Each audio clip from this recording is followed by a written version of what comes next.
Hello, everyone, and welcome to the Outliers YouTube channel and our program, Get to Know. I'm your host, DP Lyle, and I'm here with my partner in crime, Kathleen Antrim. Thanks, Doug. It's great to be here. And today I'm really excited about our next guest. We're taking a little bit of a turn from publishing, and we've got Anne Trager, who we actually met through publishing, and we'll get to that in a minute. And now she's a human potential coach. I think I definitely need that kind of coaching. Welcome, Anne. It's great to have you. Thank you. Thank you so much for having me. And I so look forward to talking to you both and talking about that connection with publishing, Yeah. We go back quite a few years. We really do. So talk to us a little bit about your background. In fact, I don't even know like where you grew up or any of those things. So talk to us, like, let's go back a little bit, excuse me, in Okay. time and hear your background. So I was born in the United States. And when I reached my mid-teens, I decided I would move to France. So I had to figure out how to do that. Okay. And I did. And I moved to France in 1985. Okay. So How old were you? I was 20 at the time. I was Okay. 20 and I moved to France and I decided I would just stay there. I mean, what a place to go. The food was great. And I went there for the food. Okay. And then, learning the language and all of that, I ended up translating more than just eating the food. I also learned to be a chef for a while. That's what I was doing. Oh, wow. And Okay. and then I shifted into translation, which led me to writing, which led me into publishing and the whole editorial side, which led me, now I'm fast forwarding very quickly, which led me to founding Le French Book, which was a translation publishing house that existed for a while. And we were specialized in translating mysteries and thrillers from France into English. And that's how we met. Yeah, we met at Thriller Fest, and you had Le French Book up and running then, which was very cool. And so we spent a lot of time in the bar talking about everything, including the French Book. Yeah. Exactly. So did you also do English to French translations? So in the translation world, when humans are translating, we now have to say, generally speaking, you translate into your native tongue. Okay. Right? So I am bilingual after all of these years of living in France. However, I always have anything I translate into French proofread and corrected and edited by a native speaker. Okay. Yeah, that makes sense. Yeah, it does make sense. Absolutely. It's the syntax that gets you in trouble. And when you read some translated versions, like I'm pretty big on Scandinavian noir and I love those stories. And so, but you can tell the stumbling in the translation sometimes, which is fine. I mean, I forgive that, but I love that dark Scandinavian story because the sun never comes up, so there's that. But it is, you can tell that the translation stumbles along the way because some things just don't translate well. Did you find that even between French and English? Absolutely, and some things don't translate very well, and some things are very cultural. Right. So I like to call them, the books that we did, they were adaptations. And so we would work with the authors when we would come to something that just wouldn't work for an American public. That's who we're writing for, because people just wouldn't understand it, Right. and figure out what to do with it so that the story held together and the readers could be as entertained in English as they were in French. So it was more than just changing the words. You had to change the concept and the content and the context. Yeah. Exactly. It's a very big job. Big job. I mean, yeah, it was huge. It was huge. And how long would it take to translate say an 80,000 word book? How long would it take in general? Are we talking a few weeks, few months? Take months. It would take months. Yeah. Well, and because we did all that adaptation. Right. So, yeah. Oh my gosh, I can only imagine. And to maintain the integrity of what the author meant, that would be very difficult, I would think. Yeah. Well, exactly. And we really liked working with our authors so that, everybody was on the same page, that Sure, this is sure. okay. And Yeah. some of the authors were like, oh yeah, okay, just do what you want, and others were like, it was really hands-on. So it was really, really fun when we were doing. Cool. Oh, no doubt. The return on investment was, well, not enough to be sustainable, but it was really fun. So much of life turns out that way, doesn't it? So tell us how then it led to now this next stage, this next, I guess I could say, career for you with human performance. Well, so while I was doing my translation and all of that, I worked in publishing, and I also worked in corporate communications. And so when I started to get the feeling that the Le French book was just not going to cut it in the long term in a way that was sustainable for me and my family, I made the hard decision of stepping away. Okay, it's always hard, there's a little grieving period, it's my baby and all of that, whatever. Yeah. And I wanted to go back into communications, and I didn't, because I had left I'd left corporate communications, I'd left the translation field. And I started looking around, and what happened at that time was also that I was in my mid-40s. I had a young child. I had this struggling business. I was, a whole bunch of other stuff like early menopause and, bum knees and, miscarriage, the whole thing, the whole works, everything it just slaps you in the mid-40s, right? And I was exhausted. So when I needed to have energy, and I needed more time, and I needed more of absolutely everything, I was exhausted, and I was, on the floor crying. Okay. Yeah. And my daughter, she was 4 or 5 at the time, and she was like, I remember I was in the hallway, and I was literally pulling my hair out on the floor crying, and she called me a witch. And I was like, it was a huge, huge wake up call. And I was like, no, this is not me. What happened to me?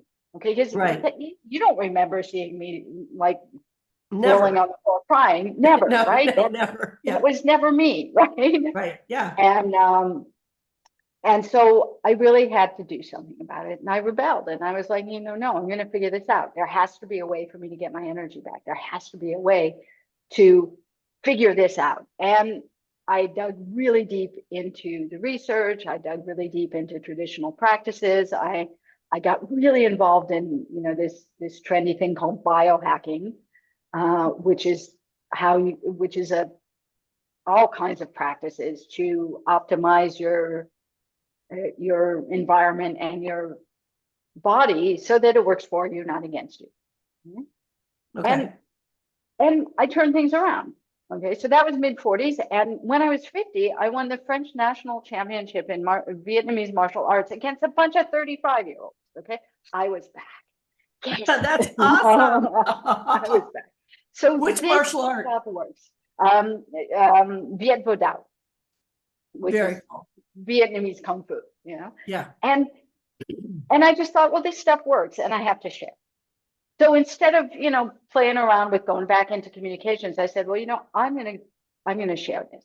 So I went and I learned a whole bunch more about, biohacking. And then I realized that the only way to really get people on a path of change, other than their own desire to change, was through not giving advice and not education, but rather coaching. And I learned what coaching was, and I trained as a coach, and I got, certification after certification, because it's a very powerful technology. I call it a technology. It's an approach that is very, very powerful.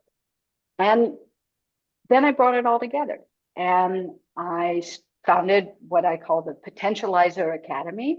I made up a word. I'm a creative at heart, so I make up words. But it really, the word says a lot. I think it's very good. Yeah. And that's what we do. The whole idea is, how can we activate our human potential so that we find ease and flow in this messy chaos of everyday life? Mhm. And that's what I do, is I help people do that. Well, your buzzwords are reboot, rebalance, and reconnect. So tell us how that process works, and if you have a client, what are the steps you kind of go through so people understand exactly where we start and where we end? Okay, so it starts with, so first of all, I think I'd like to start someplace else. That's okay with you. Yeah, sure. Oh, sure. I'd like to say that we all dream about, having more energy, and we all dream about this idea of waking up energized and then being able to keep that energy all day long. And I know that as writers, there's this state of flow, okay, where you slip into that inspirational mode where you just write and you don't even feel the time pass. Okay? And I always wanted to be able to do that like that whenever I wanted to. I didn't want to have preparation. And I don't know how it is for you. Maybe you can tell me a little bit about your experience with flow, and then I'll go from there. Well, I Um, mean, I basically write when I want to write and don't write when I don't want to write, but I got so much to do. It's hard. So many balls in the air. You know, fortunately, I don't sleep much. So, I would work 18 hours a day if I could. I just don't, anymore. I used to, but I don't anymore. Yeah. Uh, and I wonder with yeah, you it's guys, just the energy comes or the energy doesn't come, and right? that's kind of it. But I'm not at a loss for stuff to do and getting stuff done, but I was always an organized soul, so there's that. And I Mhm. wonder if, excuse me, medical training helps you with that too, Oh, because Right. sure. it's not like you could, sit there and go, well, I really don't No, feel you like don't have time to cardiac whine. surgery right now. Yeah. Yeah. You don't Right. have time to whine, you have to prioritize and move. For And me, I have, yeah. yeah, for me, I have fear. So I have to get past the fear to sit down and write. And I Hmm. don't know where that comes from, but I always have fear. It's Okay. always, Okay. yeah, it's And always an when I interest. work with other creatives, it's much the same thing. Like there's just, you slip into that state and you can do it. And frequently you can work long hours. And at some point you just get tired. Okay. Mhm. Or Yeah. there are blockages to get in it. And I was like, well, how can you do that on demand? Okay. And there are three areas that are really important. And I found this in all of my coaching, whether it's with creatives or with business leaders or anybody, is that the first stumbling block is the relationship to time, okay? The relationship to energy, and I'm talking physical energy, the woo-woo stuff, okay, if you want, but it starts with the physical energy, okay? And then your relationship to focus. And so that's what I heard, Doug, when you were saying, you know how to prioritize. Well, yeah, so you have a really good relationship to time, and that's been really helpful for you. And you also have that stamina that you've worked, And so these are the critical areas that I found out. And still, what happens is that most people muddle along and they're overwhelmed and they don't have the stamina they want. And it's hard. How can it be easy? Well, we actually think that drinking coffee or doing a wellness program or, adding some time management technique will do the trick, but it doesn't, because it requires, in order to be able to have access to those optimal levels of energy and focus all the time, you have to optimize an entire ecosystem. Okay. And create the conditions for this potential version of yourself to emerge. Okay? So it is truly an ecosystem, both your internal ecosystem and your external ecosystem. Okay? So that's what's going to bring what brings people to the reboot, rebalance, and reconnect. Okay? So we start with reboot, which is getting all of the fundamentals down. Okay?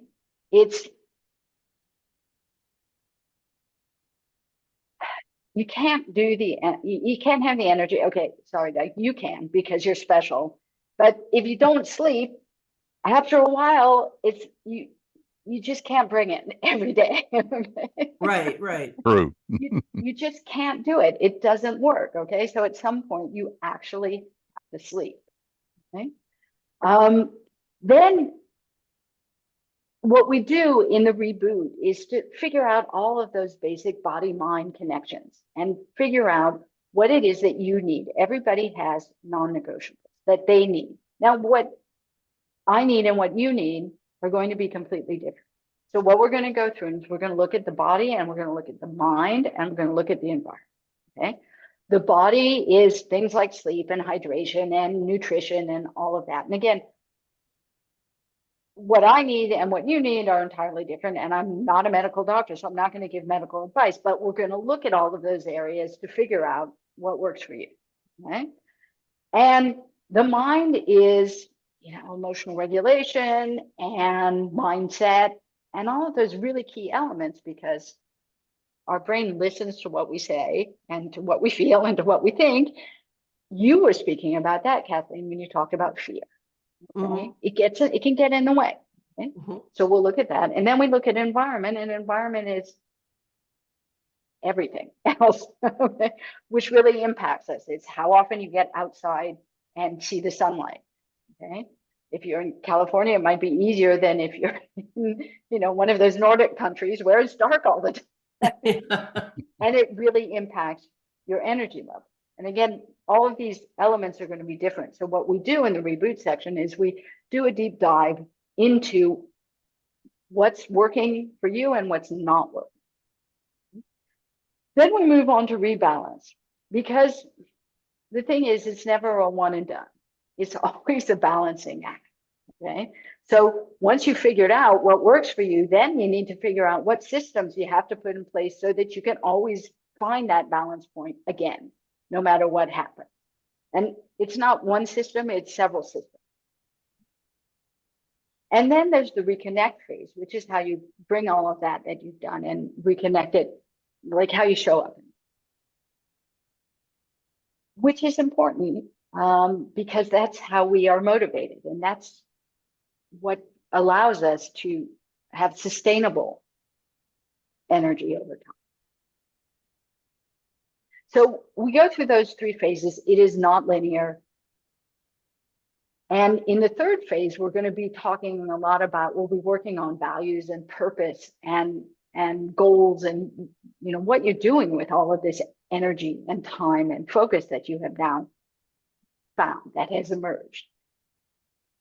A lot of coaches will start at the end, with what I call the end, with the purpose, okay, with what's their life purpose and all of that. And I think that's wonderful. There are a lot of coaches doing really great work in that area. And I believe that you can talk all you want about purpose, but if you want to live your purpose, you've got to have the energy and time and focus to do it. So I start earlier in the process. And we go through all of that. And what happens is that we will work through 5 key shifts that happen. And maybe I'll let you ask some questions before I move on, if you have any. Go ahead. No, this is fascinating. It's fantastic. Yeah. What happens is that I find, and these are the shifts that I went through, okay, and I call it swift empowerment. Okay, starts with S. Okay, swift starts with S, where you first of all build a sense of safety. That and you have to be safe enough for your strength to emerge. Okay, so all of this work that we're doing on body, mind, and environment is also to create this safety that will allow you to be strong. Okay, a lot of it is self-care. Okay? I call it radical self-care, like really putting yourself first in certain areas. Those non-negotiables are really non-negotiable. Okay, that's the S. The next shift is W, swift, for building your willpower. Willpower is really important, and it's a muscle. Okay? And we can build it. And when you build it enough, then wonder can emerge. That is this sort of awe and just ultimate appreciation and curiosity about the world. Okay, it really does emerge once you have so much willpower that you've got the rest covered, kind of thing, because you'll be able to have the rest. Okay? what happens is that when you have those foundations that you structure with willpower, is that it gives you deep focus. And when you have deep focus, then you can really be curious and in that space of wonder. That's W. Okay. The I is iteration, because I come from biohacking. Biohacking is all about testing. It's everybody is their own experiment. Okay. And an experiment means iteration. We do you test something and you see if it works for you. Okay? And then you test something else and you iterate, you keep tweaking until you find what I call, well, I took this from Robert Greene, who wrote a book called The Daily Laws, 366 Meditations on Power, Seduction, Mastery, Strategy, and Human Nature. And he wrote a whole bunch of other books. He's very interesting, but he says, if you work hard, you make your way to the inner circle of knowledge. Okay? That is the end goal of mastery and inside out understanding. Okay? And I truly believe in this notion of inside out. So we're still in the I. And the more you iterate, then the more you bring in this inside out mastery of who you are. Okay? So that's the I. The F is focus. Okay? You build up your focus so much until this notion of freedom emerges. Okay? And it's the hidden side of balance. Okay, when you find balance, then you are actually, when you know how to constantly find balance, you feel this sense of freedom, which is so fascinating. I mean, literally, you feel it. It's this liberation. Okay? And then the final shift is the T, and this is a concept that I call tethering. Okay, what we're going to work on is finding who you are, your center, but in kind of a vertical, like physical vertical way, so that you can stand up straight in as who you are, and a horizontal way as how you express yourself in the world. So I call that tethering.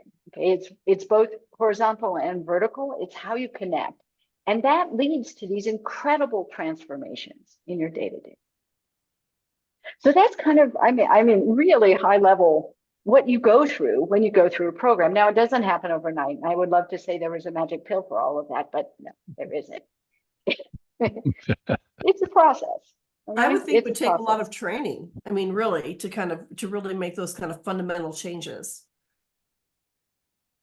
That's an interesting comment. Does it take a lot of training? It takes a practice,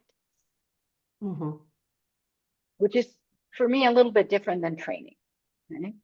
Because a practice, a practice is a day in and day out approach. It's consistency. It's going at it day in and day out over a period of time, because consistency is what's going to bring about the changes.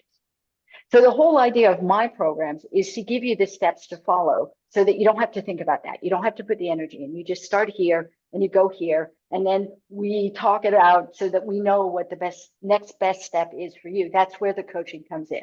So you have the program step by step. This is what you have to do. I've done all the work to know what works and what doesn't for a lot of people and most people. So then it's a question of choosing what it is you're going to experiment with, and what your goals are and where you are already on the process, because nobody starts at the very, very beginning. Everybody has their own process already set up. Okay? So that's why it's a combination of program and coaching. Yeah. Excellent. Makes perfect sense.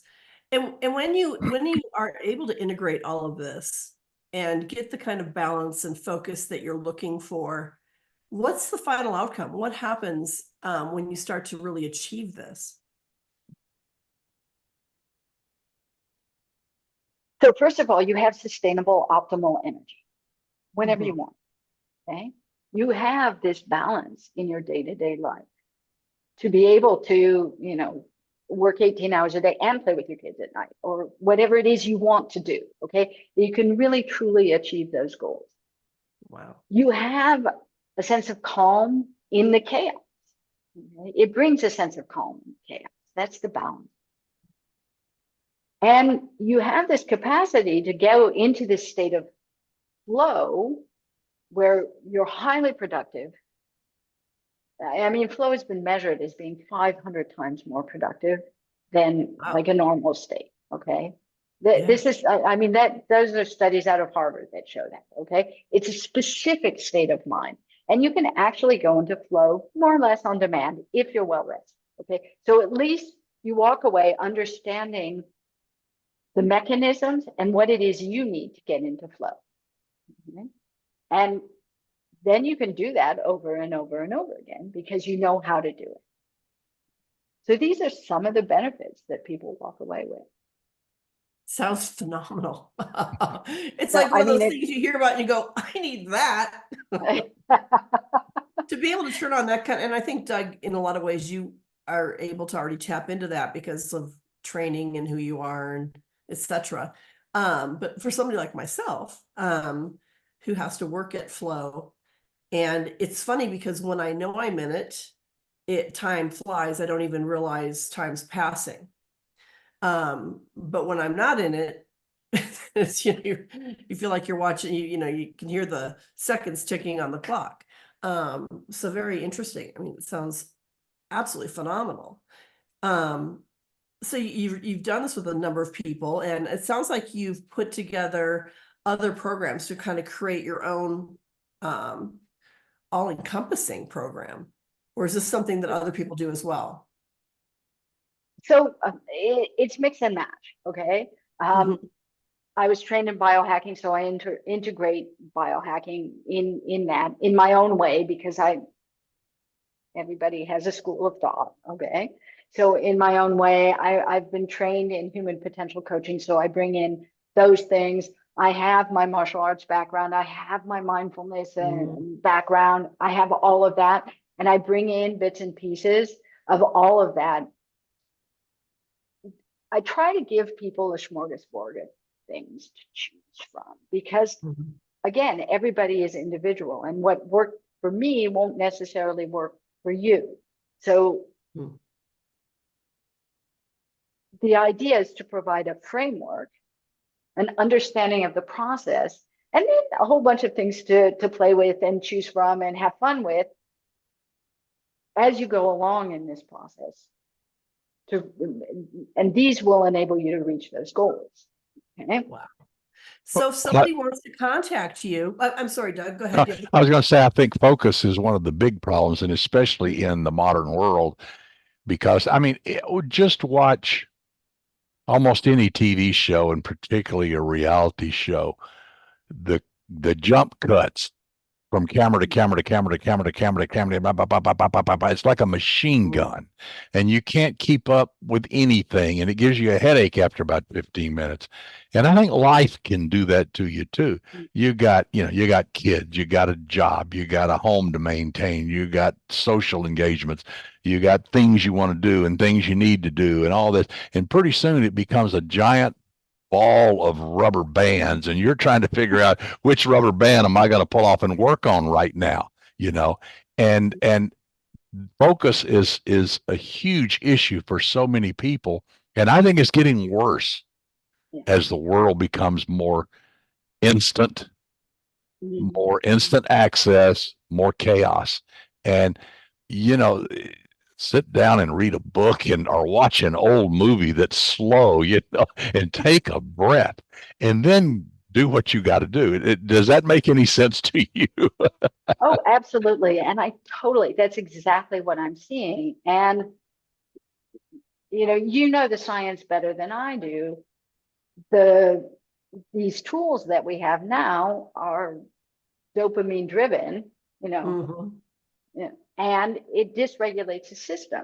Yep. Completely. Okay. Yep. Completely, which means that it's really, really, really hard to focus. Now, that's a very shortened version of the science of that, but basically that's it. I mean, correct That's me it. if I'm wrong. Yeah. That's correct. So a lot of people these days, they talk about doing dopamine detoxes and stuff like that. The thing is we have to detox all the time from that because it is all around us. And it creates this constant level of stress, and nobody knows what to do. And then everybody wants to do so much all the time. I have it's a free masterclass. It's called How to Do It All. Okay. Which is one where we talk about some of these principles. The thing about wanting to do it all is that you have to be really clear about what all is. That's the very first step. Yeah. Okay. And that's one of the things that we can do. I mean, that I do with my clients is to say, okay, well, so what's all for you? Okay. I mean, what's really important to you? And if you don't define that, then we're just being pulled in all kinds of directions. And then there's some really. Yeah. It comes back to don't sweat the small stuff, but you got to figure out what the small stuff is, and does fixing this really change anything, or is it just an annoying fly that's buzzing around you and irritating you, or is it something that really, really, really has to be done? And that's prioritizing again and focusing on that one issue, one step at a time. Yeah. Absolutely. Get your work done and then go play. So, Anne, how would somebody take that free masterclass? Can you give us a website or a way for them to sign up? Yeah, I will give you the link. I will send you the link to the free masterclass so people can get on that. I can send you a link where people can make an appointment with me just to have a chat. It's free. You can have a chat with me, learn a little bit more about, what I do, and I'll send you a link to my website. Perfect. Fantastic. So we will have that listed below in the YouTube channel, right below watching the video. You can click on, I'm sure, more and get all these links and go ahead and maybe give Anne a call. I know I'll be taking that class. Yep. Oh, yeah, cool. And it has been fantastic to have you. Again, the name of your company is? Potentializer Academy.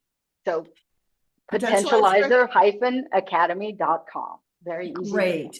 And it's Anne Trager, spelled ANNETRAGER, and AnneTrager.com. And again, we will have those links below. I want to ask all of our viewers to please click the thumbs up and please subscribe so we can bring more of these interviews to you. And Anne, again, thanks so much. It's just been fabulous having you on. And we're going to have to talk about having you back soon. Well, thank you. It's been a delight. And it's been great, and it's been way too long. I sure remember well all of our chit chats at Thriller Fest over the years, and just great memories and great fun. And we want to see you again face to face, and laugh and cut up a little. Hopefully soon. Yeah. Absolutely. Yeah, absolutely. Yeah. So until next time, thanks everyone for listening, and we'll be back with Get to Know on the Outliers YouTube channel with another interview before too long. Take care.